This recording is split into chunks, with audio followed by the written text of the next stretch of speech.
Hello, class. Today we will be going over the participles and participle phrases exercise sheet for the last page, page 56. We're going to start here at the top. And again, the goal in this exercise sheet was to identify the participle phrase and point to the noun or the subject, the subject or the object that the participle phrase is modifying or talking about. Okay, so this first one here, it says, it was about knights and squires. Number one says, few people know about the process required to become a knight.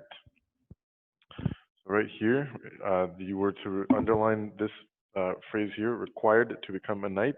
We know this is a participle phrase because it takes the verb require and add an ed, making it a past participle phrase, and it is modifying this noun of process, this noun of the process.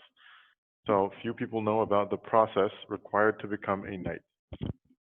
Number two, by the 12th century, a program challenging to both mind and body had been developed. So again, if we have a present participle here, challenging to both mind and body is the entire participle phrase, and it's a present participle, taking the verb to challenge and adding ing at the end. And it is modifying this noun, program. So by the 12th century, a program challenging to both mind and body had been developed. Number three, boys growing up in noble households began training for knighthood at a young age. So again, right here we have participle phrase, growing up in noble households.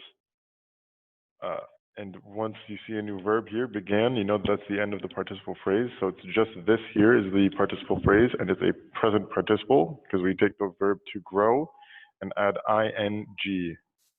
Growing up in noble households. What about who was it that was growing up, or what was it that was growing up in noble households? Boys. So this is the subject or the noun that it is modifying. Number four, leaving their family homes, they were fostered in the houses of influential friends or uncles. So again, right here is going to be your participle phrase, leaving their family homes. We have the verb to leave.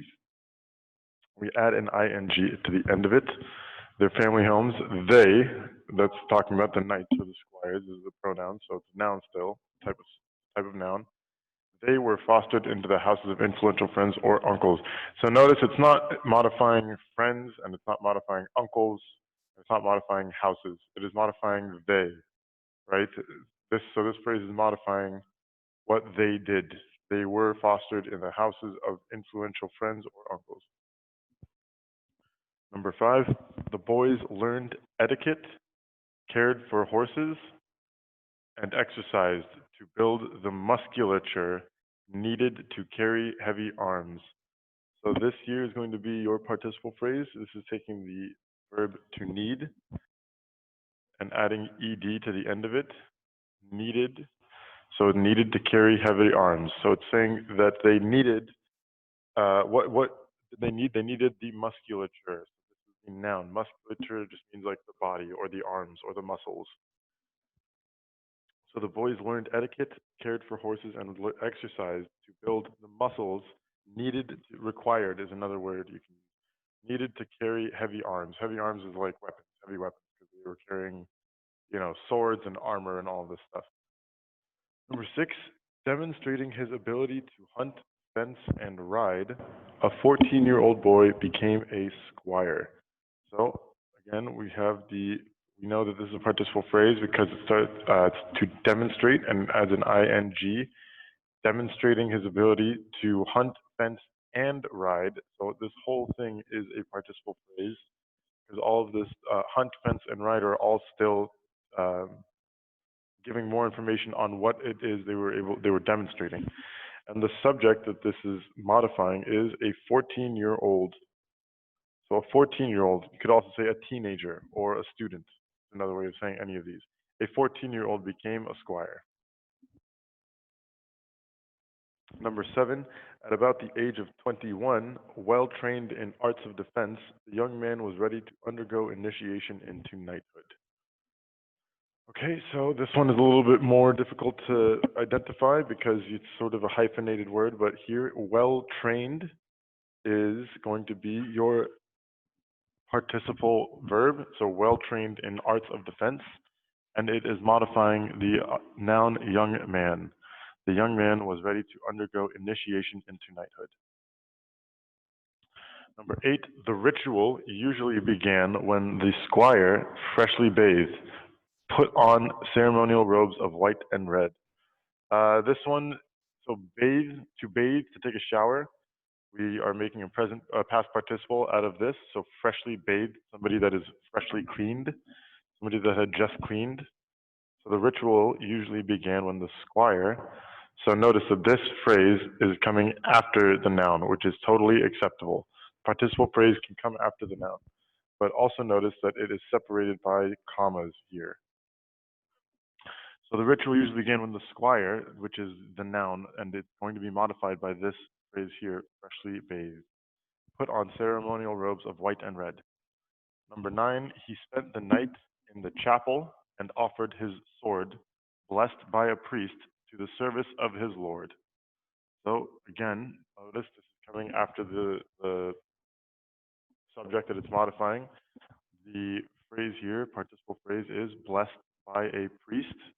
So taking the verb to bless, adding ed, making it a past participle. And what was it that was blessed by a priest? His sword. He was not necessarily blessed by the priest. However, his sword was blessed by the priest. So if this said, he spent the night, comma, blessed by a priest, comma, excuse me, if it said he spent the night in the chapel, comma, blessed by a priest, then in that case, blessed by a priest would be modifying the word chapel. However, it is modifying the word sword. Now, number 10, now called an acolyte, this word is acolyte, the young man put on his best clothes and went into a breakfast feast. So, again, called here is going to be the participle. So now called an acolyte, and it is modifying young man here.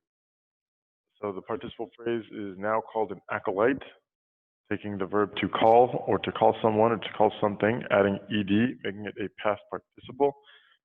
And it is modifying the young man here because he is now called an acolyte.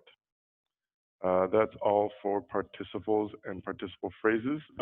These other ones we went over in class, so I should hope you should have these answers for you already.